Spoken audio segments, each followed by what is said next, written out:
As the tagline at the start of all my videos says, I look at mystery, history, and the strange. In this video, I want to look at a strange story from history. We all enjoy a good movie villain, and nothing makes a bad guy look meaner than a face scar. From Ernst Stavro Blofeld to Tony Montana.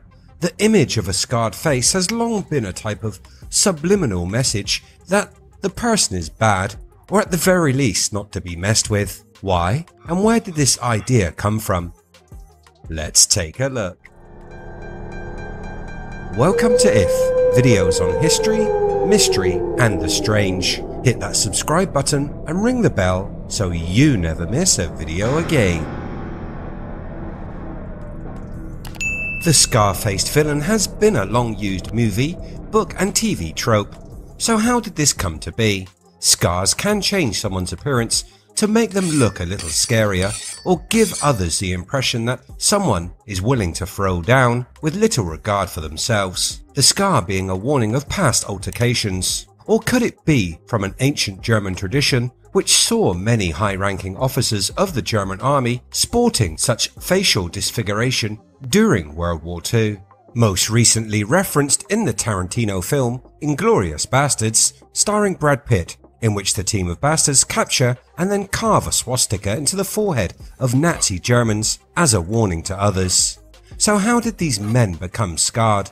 These men were part of a group that practiced secret duels. These duelers would be from the upper class families of Germany and Austria. These men coming from families wealthy enough to send them to higher education at universities and fraternities across Germany, Austria and Switzerland. It is there that these Zorro-esque fight clubs thrived. This once widespread practice was named Mensur. In a Mensur bout, men would fence with thin, sharp swords, receiving slashing wounds which they would then proudly wear as a display of their valor through stoic endurance of an opponent's blows.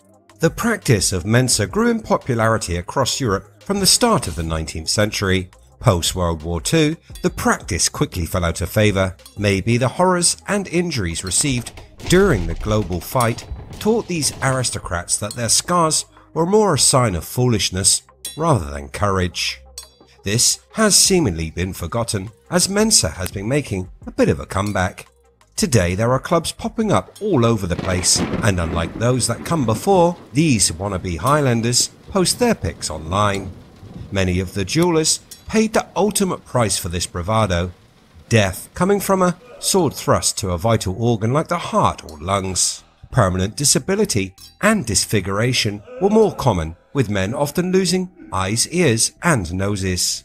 One example is that of the famed astronomer Tycho Brahe, who in 1556 lost his nose to a fellow student's sword. For the rest of his life, the Dane wore a false nose made of brass. A literal example of the old proverb of cutting off your nose to spite your face. As with any fight club, the first rule, as most know, is not to talk about it, but the word of Mensur spread and more joined the slashing, stabbing and eye-poking fun. This led to large numbers of casualties and things had to be changed. This in the hope of limiting damage to just being the scars on their faces. So protective clothing was developed. Chainmail suits, eye coverings and nose sheaths were employed. Yet, if a sword was to get trapped under the nose guard, it would slice the proboscis into many little pieces. Losing a chunk of a scalp was common, and the rooms in which these fights occurred were often a bloody mess at the end of the day. The men bleeding but happy with their swordplay and the newly acquired schmiss or facial scars. Researching this tradition, I came across the Vice story on the subject, in which they interviewed a man who had taken part in these duels. He gave himself the pseudonym Hans to hide his identity, and he described something that sounds almost unreal. First, they cover the pictures because the blood can go all over the place. I saw a lot of duels, and there's a lot of blood. It's not a public thing. You don't go around telling people, and there are no videos of a real duel. This to me sounds a little redundant, as walking around with gaping holes in your face may be a dead giveaway to how you like to spend your free time, but I digress.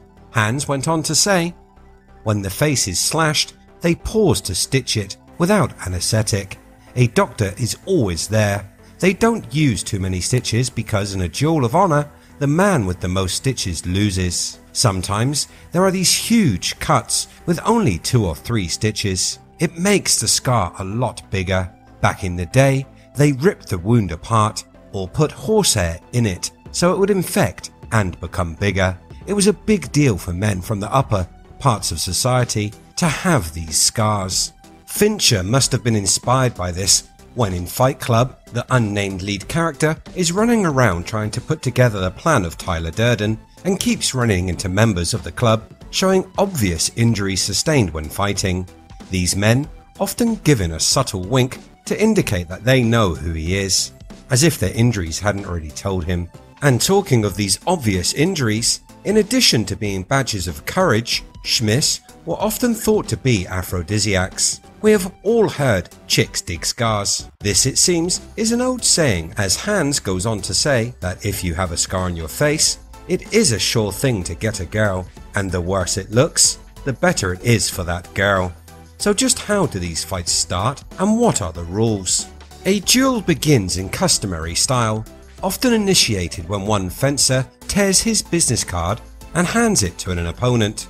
This like a ticket to enter a face-carving free-for-all. Hans tells that like any place filled with young men, they sometimes make enemies. Fraternities are constantly having drinking competitions against each other. You have to puke. They actually have buckets for you to puke in because your stomach only has a certain amount of space.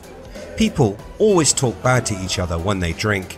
The Dutch courage of the inebriated leading to many challenges. Alcohol and bravado never make a good mix. Adding swords to it just seems unnecessary. There are some rules, mind you. Often, a new member had to wait for some time before they got to swing their steel. After a year as a pledge, they receive permission to participate in their first duel. Hans describes the first time, saying, "Several times our swords got stuck and the other guy hit me on the head with the flat side of the blade.